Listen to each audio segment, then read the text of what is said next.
wabarakatuh.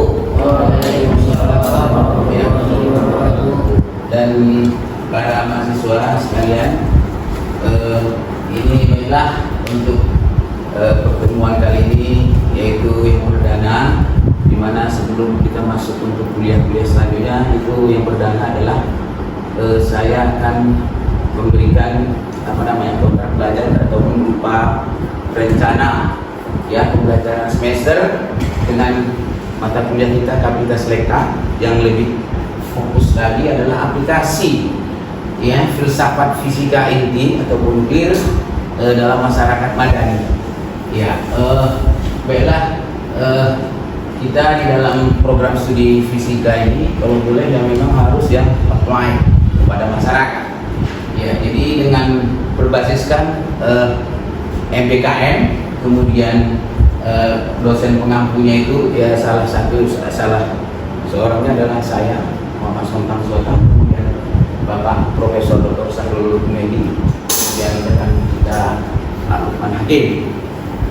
Adapun deskripsi mata kuliah Kapasitas Selekta adalah untuk merancang dan eksplorasi peran dan tanggung jawab moral ilmu fisika, yaitu fisika inti ataupun PIR, dalam membangun masyarakat madani. Mahasiswa akan mengkaji prinsip ontologinya, epistemologi dan aksiologi dari fisika inti tersebut, serta mengkritisi aplikasinya di bidang energi, kesehatan, pertanian, dan keamanan dari perspektif filsafat dan etika sosial. Diskusi diarahkan pada kontribusi ilmuwan fisika dalam mewujudkan peradaban yang beradab, yang adil dan berkelanjutan. Selanjutnya, adapun capaian pembelajaran mata kuliah ini adalah CPMK 1, yaitu menjelaskan prinsip dasar filsafat ilmu dalam konteks fisika nuklir. Yang kedua, menganalisis implikasi etis dan sosial dari aplikasi teknologi nuklir dalam masyarakat. Yang ketiga, mengevaluasi peran fisikawan dalam pembangunan masyarakat madani yang berkelanjutan dan berkeadaban. Selanjutnya, yang keempat adalah merancang refleksi ilmiah atau proyeksi esai tentang kontribusi sains terhadap tantangan peradaban. Selanjutnya adalah CPL, yaitu capaian pembelajaran lulusan program studi fisika, yaitu mampu menerapkan prinsip-prinsip fisika untuk memahami dan menyelesaikan permasalahan multidimensi. Selanjutnya, mahasiswa berpikir kritis, kemudian sistematis dan transdisipliner dalam merespon persoalan keilmuan dan sosial. Ketiga, menunjukkan sikap profesional, etis, dan bertanggung jawab terhadap dampak ilmu pengetahuan. Sedangkan yang keempat adalah mahasiswa mampu berkontribusi dalam masyarakat keilmuan fisika secara reflektif dan inovatif. Baiklah, dalam pembelajaran satu semester ini itu terdapat 16 kali pertemuan, termasuk UTS dan UAS. Berarti hanya 14 kali saja materi pembelajaran. Yang diantaranya adalah yang hari ini, yaitu pengantar filsafat ilmu dan fisika dalam konteks sosial, yang selanjutnya akan kita bincangkan terus per setiap hari Selasa pukul 2 Nah, selanjutnya adalah model pembelajarannya itu berbasiskan OBE. OBE itu pertama inputnya adalah mahasiswa aktif membaca, diskusi awal dan refleksi dasar. Yaitu untuk dosen, yaitu ini seperti yang sudah diutarakan, pengantar konteks di literatur dan sebagai media sumbernya adalah buku, teks, jurnal, video, dan lain-lain. Selanjutnya untuk prosesnya yaitu kajian isu di masyarakat, kemudian studi kasus, debat, dan kolaborasi. Kemudian menulis esai, presentasi, proyek sosial. Nah, inilah dengan adanya model OBE, Kemudian strategi penilaiannya yaitu ada 5 komponen. Pertama, partisipasi dan forum diskusi. Nanti kita adakan dengan bobot 15%. Kemudian tugas esai reflektif 25%, presentasi proyeksi dan aksi nyata itu 15%. UTS 20% dan UAS 25%. Selanjutnya ini referensinya ya. Referensinya ada 5 dan boleh banyak lagi. Nantinya dari kalau boleh pergi ya ke Gramedia, kemudian open source, perpustakaan, e-book ya, pergi ke perpustakaan, jurnal internasional, jurnal nasional ya, Science Direct di perpustakaan online ya, atau kalau nggak ada pergi searching ke seluruh dunia yang ada kerjasama link dengan library di UK, US dan lain-lain. Oke, selanjutnya dosennya yaitu saya dan Pak Sahrul dan Pak Lukman. Oke, saya rasa itulah pengantar sebagai RPS yang akan kita planning ke depan untuk 14 kali pertemuan ya. Jadi ini sudah 1 berarti tinggal 13 pertemuan lagi. Selanjutnya ini minggu ini yaitu sebagai pengantar yang pertama adalah kuliah kita pengantar filsafat ilmu dan fisika inti dalam konteks sosial. Nah ini CPM-nya adalah mahasiswa ya mampu menjelaskan hubungan antara filsafat ilmu dan fisika intinya sendiri. Kemudian yang kedua mahasiswa mampu mengidentifikasi posisi sains ya khususnya fisika inti dalam masyarakat madani. Kemudian mahasiswa mulai menyadari bahwa sains tidak bebas nilai, tetapi berrelasi dengan ya aspek sosial, kemudian politik dan etika. Nah itu kalau kita hubungkan dengan masyarakat madani di luar sana.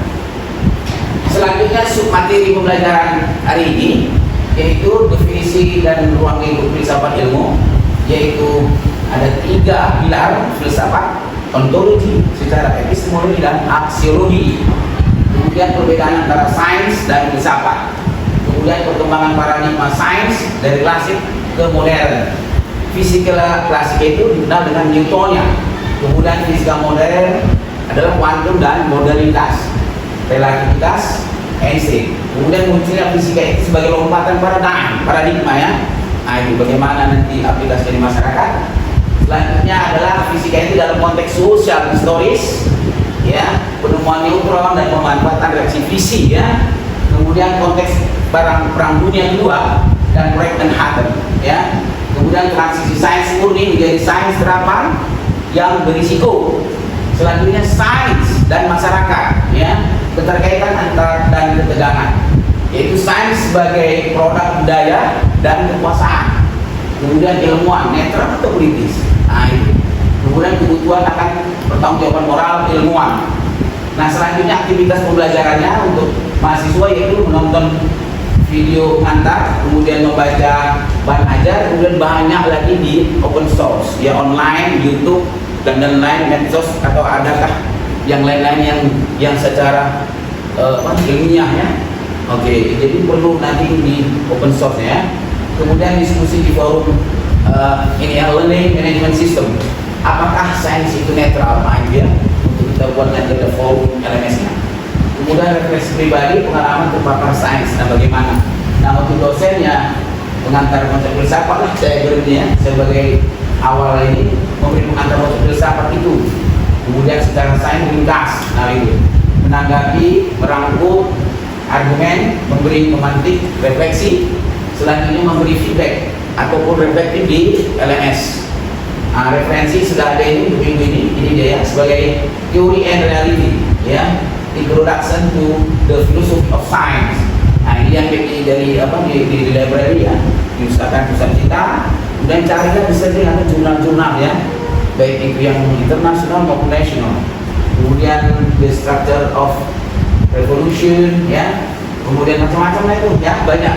Ini hanya sebagai pemantik saja, selebihnya terserah Adinda ya, adik-adik semua ya. Oke. Selanjutnya untuk pertanyaan pemantik diskusi ini, apakah fisika ini berkembang secara netral atau didorong oleh kekuatan sosial dan politik? Nah ini. Kemudian seandainya Anda adalah ilmuwan di proyek Manhattan, apakah Anda ada ikut? Mengapa? Ini sebagai pemantik ya. Untuk itu kita bincangkan. Oke, selanjutnya ini sudah rangkuman secara ringkasnya ya. Ini judulnya kita buat slide-nya, pengantar filsafat. Ini secara ringkasnya tujuan pembelajaran ini minggu ini. Ini sudah diringkas, jadi menjelaskan pengantar filsafat ini dan memahami konteks sosial, filosofis, membangun kesadaran dan juga dalam praktek ilmu. Nah ini sudah ada semua, kita siapkan nanti di konsep e-learning.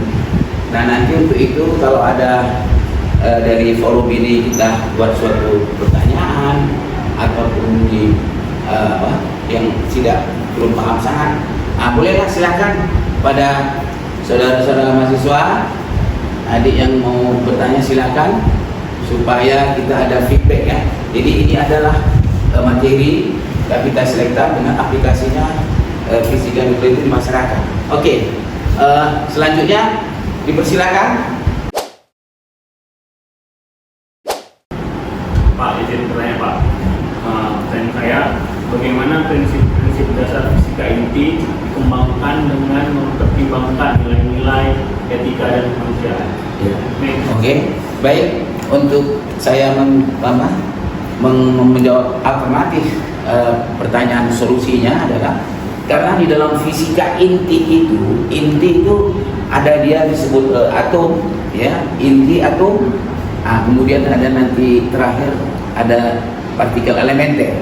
Nah, jadi dalam inti atau nuklir ya, nuklir yang kita sebut secara awam itu biasanya orang kan mengatakan itu ada efek samping seperti kejadian di Hiroshima ya kan, kemudian macam-macam ya. Jadi dalam membangunkan sistem ya, khususnya kita di negara kita Indonesia itu ada namanya Badan Tenaga Atom Nasional ya, atau Badan Tenaga Nuklir ya. Nah, jadi dalam membangunkan sistem untuk pembangkit listrik tenaga nuklir khususnya aplikasi di masyarakat itu harus juga mempertimbangkan environment supaya kondusif lingkungan, supaya tidak masyarakat itu takut ataupun terjaga tingkat keamanannya. Nah, itu yang perlu dipikirkan.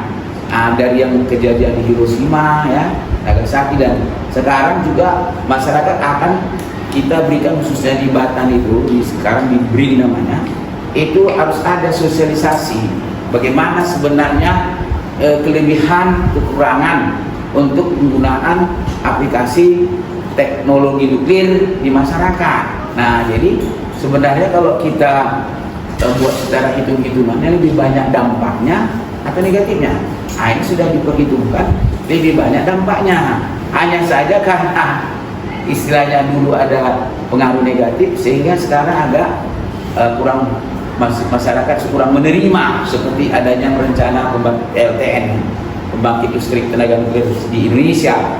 Jadi itu rencana tuh nanti dari pihak sekarang namanya BRIN ya, Badan Riset Nasional.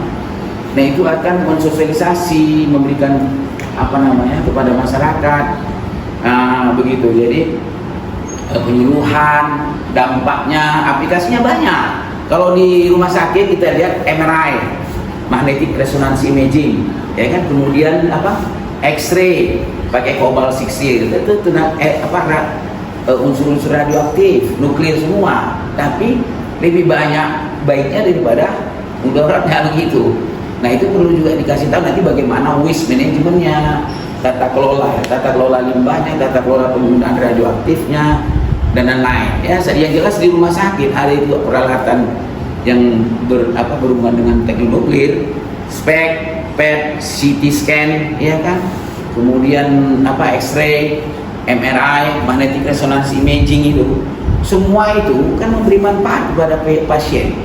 Nah, hanya ada negatifnya ini karena faktor teknikal, ya kan, misalnya sebagai manusia yang kekurangan, ya inilah kurang disiplin, kurang ini, kurang itu. Tapi dari segi ilmu dan wawasan dan pemanfaatan teknologi nuklir ini adalah mempunyai dampak yang positif. Begitu ya, itu bagus. Oke, selanjutnya. Perkenalkan Pak, saya Margareta. Saya ingin bertanya, apa sih yang menjadi dilema untuk sosial dan politik dari penggunaan energi nuklir di Indonesia?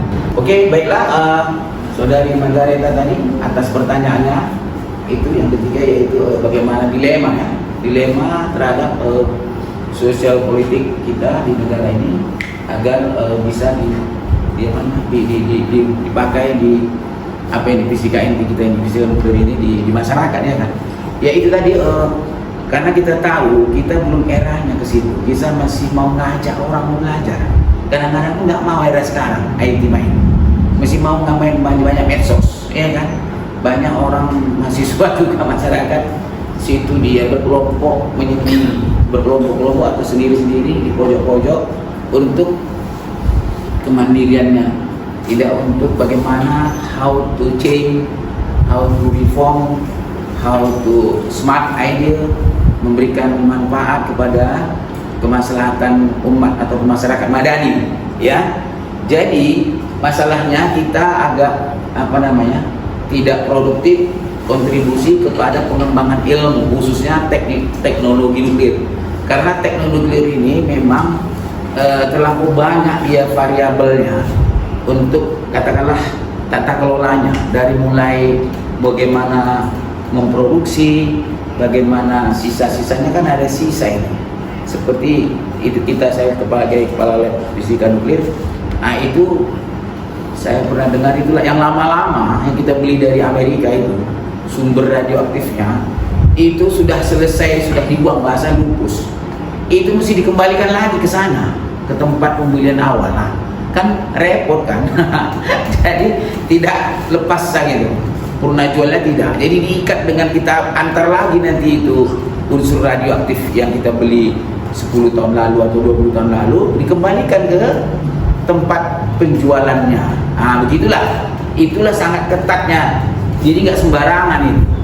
Kalau kita lihat di rumah sakit juga, jadi teknologi nuklir itu waste manajemennya untuk nuklir medicine, untuk PET, MRI, ya, cobalt 60 dan lain-lain itu mesti ada apron ya. Nah, nggak boleh sembarangan yang terpapar nanti radiasinya itu, dos modelnya. Mesti kita pakai di gedung di ruangan sinar X itu, mesti kita nggak boleh sembarangan pakai gini, dia ada apron namanya, harus ada dosimeternya. Nah, tahu dia berlaku hari ini paparannya berapa, istilahnya desibel dB ya.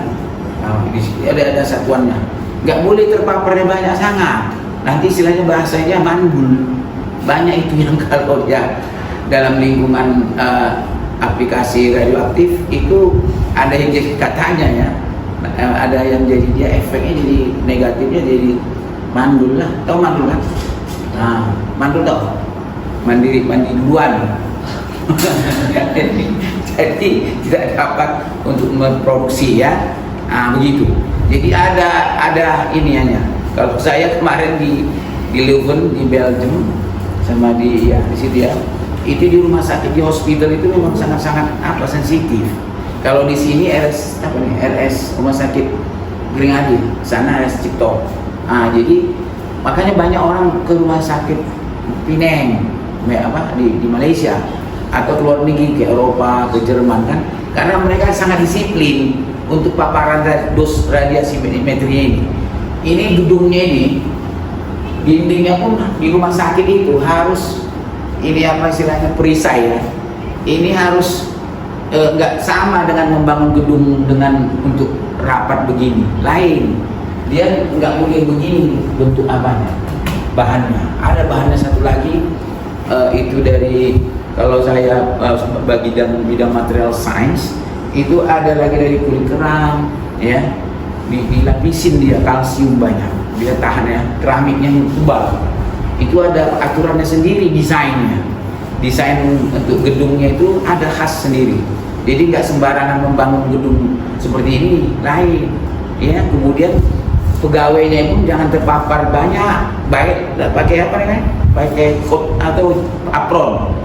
Pernah lihat kan yang seperti polisi yang di Brimob itu, dia kan tahan tembak, kira-kira gitu, ada itu ya, perisai untuk di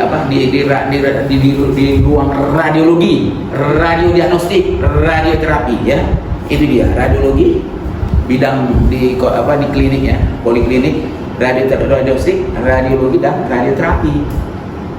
Equipmentnya adalah spek, MRI, CT scan, ya kan, USG, banyak itu kan, semua itu ada apanya, syarat-syaratnya ada ya. Itu dari Bapeten namanya, Badan Pembinaan Teknologi Nuklir. Jadi ada syarat-syaratnya, seperti Bapak yang di sana di bawah lab fisika nuklir, itu nggak boleh sembarangan, kita harus disertifikasi, nggak boleh beli barang alat itu kalau nggak ada kita sertifikasi, namanya radiasi proteksi radiasi, radiation protection, radiation physics ya. Jadi banyak syarat, begitu.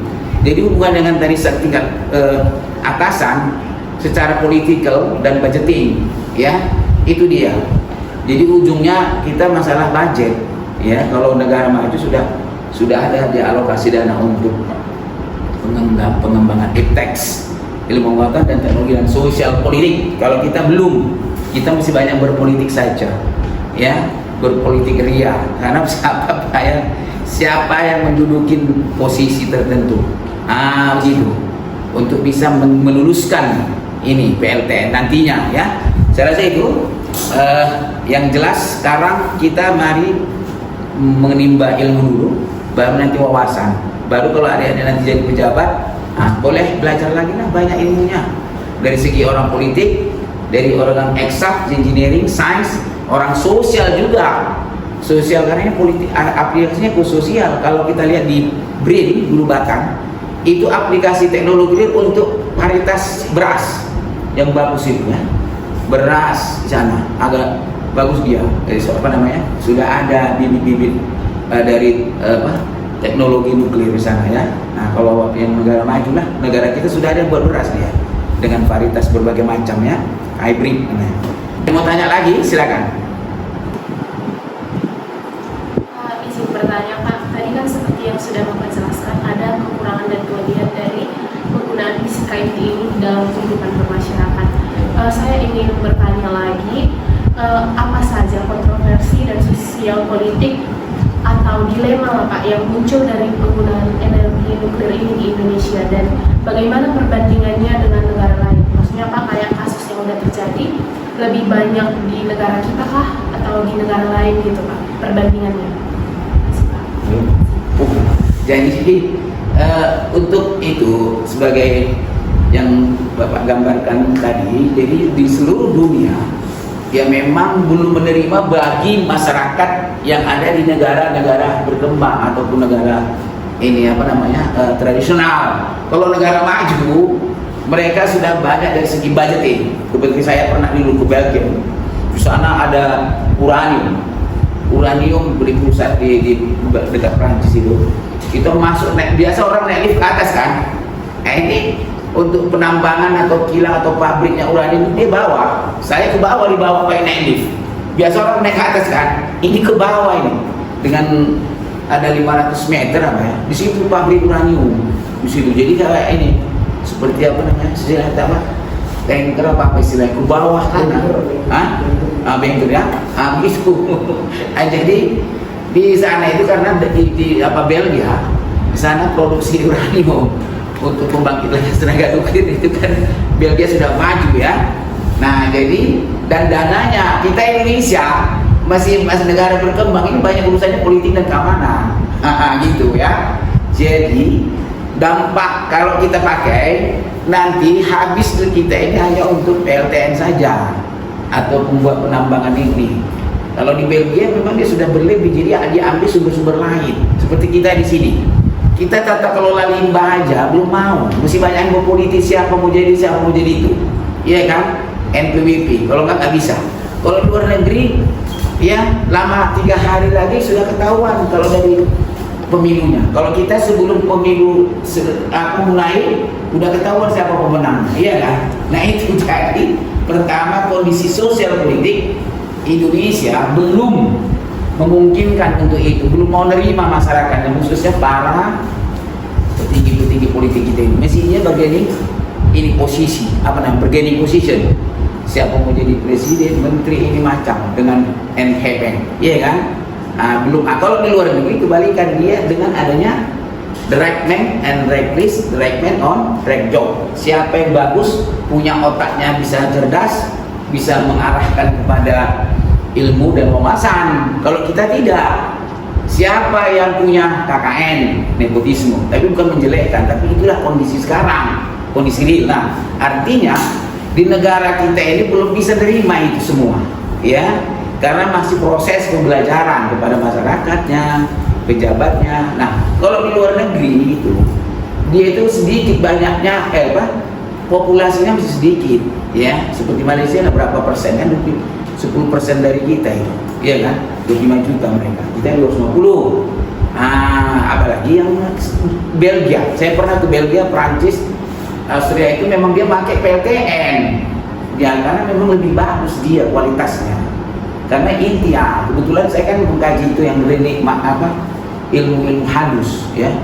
Jadi kalau dia halus itu lebih kuat, dia energinya lebih tinggi. Kalau mau coba nanti coba praktekkan di aplikasi, ya, minum air teh atau kopi. Teh yang kan biasa kita teh minum ada yang dihasaringannya, ada mesti tinggal. Coba nanti minum dihalus sekali sampai tidak ada dia yang mikro sampai nano size. Artinya teh ini harus dihancurkan lagi, ditumbuk. Mana bedanya rasanya yang ada kasar sama halus? Coba rasakan. Nah, itulah kira-kira analoginya. Satu lagi kopi. Siapa yang suka minum kopi itu? Kopi yang halus sama yang agak kasar. Kopi berapa? Kopi dari Sidikalang kah atau dari Aceh, ya? Coba nanti cek siapa yang suka kopi. Coba bandingkan, tumbuk lagi kopi itu yang halus sampai nano, yang sudah sebati dia, seperti susu. Tidak ada lagi tinggal sisa-sisa kopi, ya kan, kafeinnya. Coba nanti nikmatnya mana, yang kafeinnya tinggi, yang nggak ada lagi residunya, atau yang ada. Teh juga begitu, gula juga begitu. Kalau yang sangat halus itu kan, itu ada perbedaannya partikelnya, makro, mikro, nano, sampai ke partikel terakhir. Artinya ini tidak ada lagi residu dalam kita mau minum kopi itu. Selama ini kan masih ada, kalau kita saring, ampasnya masih ada nggak? Coba yang biasa selama ini ada kan? Besok ampasnya nggak ada lagi, dengan sebelum kita seduh kopi, hancurkan sampai halus banget sangatnya, baru seduh dengan air hangat, atau kalau perlu dimasak. Jangan pakai dispenser itu, langsung dimasak dia, jadi nggak ada lagi residu atau sisa-sisa kopi itu. Bisa, ya? Teh gitu juga sama. Coba tes.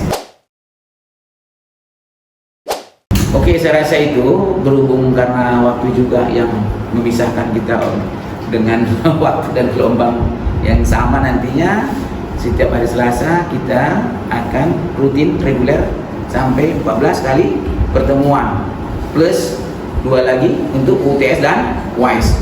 Demikian para mahasiswa sekalian yang mengambil mata kuliah Kapita Selekta ini, selamat petang. Semoga nanti belajar di rumah lebih banyak, lebih baik, dan bersungguh-sungguh demi kemajuan aplikasi ilmu, khususnya materi Kapita Selekta, dan khususnya karena saya ambil ini, karena saya background saya di lab fisika nuklir, fisika inti dan nuklir, ya, di aplikasi di masyarakat. Karena ilmu itu bukan hanya untuk dikaji, tapi untuk diterapkan di masyarakat, sosial masyarakat madani. Saya rasa itu. Assalamualaikum warahmatullahi wabarakatuh. Berikan aplaus.